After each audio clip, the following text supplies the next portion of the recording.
A questão psicológica humana passa, é claro, a partir da psicologia, da psicanálise, passa pelo neuro, né? A gente tem a ciência neurológica, porque você vai trazer exames químicos, neuroquímicos, porque o comportamento também passa pela descarga de química, ou da profusão, ou da falta de química no cérebro.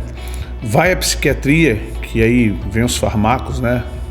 As tarjas aí, preta, roxa, vermelha, quantas necessárias forem, mas a ciência ela não contempla e não aborda a questão espiritual.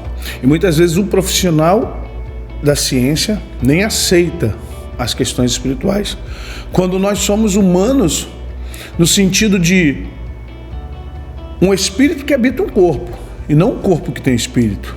E isso tem que ser levado em conta quando nós vamos trabalhar com o processo de cura, não só emocional, mas cura psicossocial e espiritual também.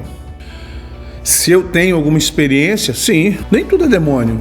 Uma vez eu me lembro que foi no norte do Brasil, precisamente em Belém do Pará, numa igreja muito grande. As pessoas declararam que uma moça, ela tinha uma legião de demônios, uma casta de demônios. Eu me perguntava, como é que eles sabem que é uma legião, uma casta de demônios? Será que o demônio falou para eles alguma coisa assim? E ninguém sabia dizer. A pessoa falou, não, é uma casta, é uma legião, porque ela faz isso, ela faz aquilo.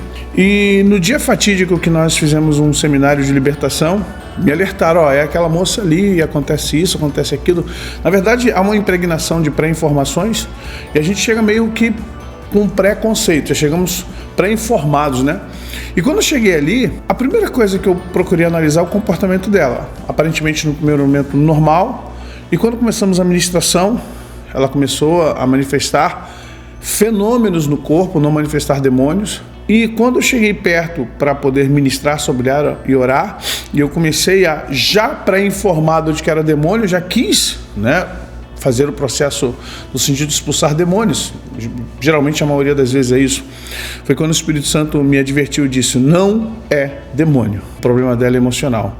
E você vai ter que trabalhar as emoções e o cérebro dela. E agora? Eu não tinha escola para isso. É claro que tem a parte de discernimento de espíritos. É claro que nós contamos com o Espírito Santo justamente para não discernir, como eu falei para vocês. É quando você ouve a voz do Espírito Santo dizendo, não é demônio.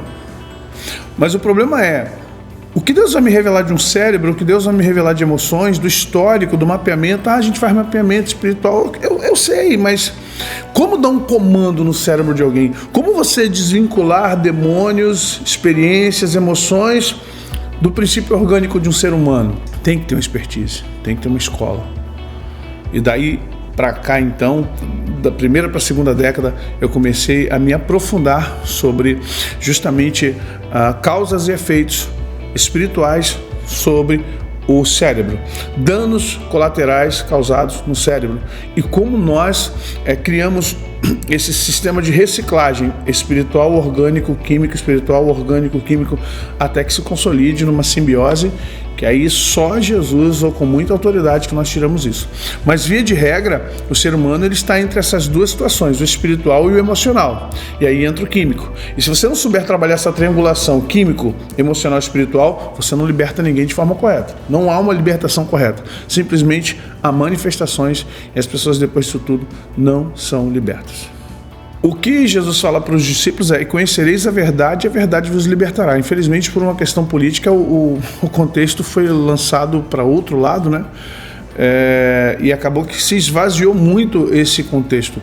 Mas o que vamos fazer dia 7, 8 e 9 de setembro na nossa igreja não é simplesmente colocar a mão na cabeça de alguém e dizer assim, saia demônio, mas é durante 3 dias explicar o que acontece com a própria pessoa, porque ela precisa compreender. Onde há conhecimento, há libertação. Onde há a percepção do todo, você consegue enxergar o mínimo. Quando você só enxerga o mínimo, você nunca enxerga o máximo, mas quando você enxerga o máximo, você consegue enxergar o mínimo. É a questão de olhar uma árvore e enxergar a floresta. Você tem que enxergar as duas coisas. Eu preciso ver a floresta e preciso saber quais são as árvores que compõem essa floresta. Libertação não é simplesmente dizer, você tem um Exu, você tem isso, você tem uma pombagira, você tem... Não, libertação é assim, você tem. Mas olha só, o que causa esses demônios, o que eles provocam e o que você provoca para eles virem em você. Então tem um contexto que vai... O espectro é muito amplo e é necessário que haja um estudo. Por isso que no nosso seminário nós vamos tratar alguns estudos, vamos fazer diagnósticos espirituais, deixando bem claro. Vamos trabalhar em cima de processos de traumas. É necessário que se trate isso. E nós vamos trabalhar as questões das fragilidades espirituais para que as pessoas se fechem e, se possível, ao longo de um exercício de anos, nunca mais sejam assoladas por demônios ou questões psicológicas e espirituais em suas vidas.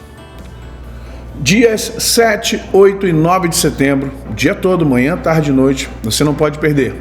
A primeira clínica de cura emocional e espiritual em grande escala de tempo, quase que internato, em sistema de internato, onde nós vamos trabalhar processos espirituais, emocionais, intelectuais, tendo oficinas, tendo aconselhamentos e, acima de tudo, tendo também práticas de libertação. Com certeza será um tempo maravilhoso para vocês, será um tempo maravilhoso para aqueles que estarão buscando ali a cura, a compreensão, o conhecimento, acima de tudo, a libertação das suas almas. Se o Filho vos libertou, verdadeiramente sereis livres.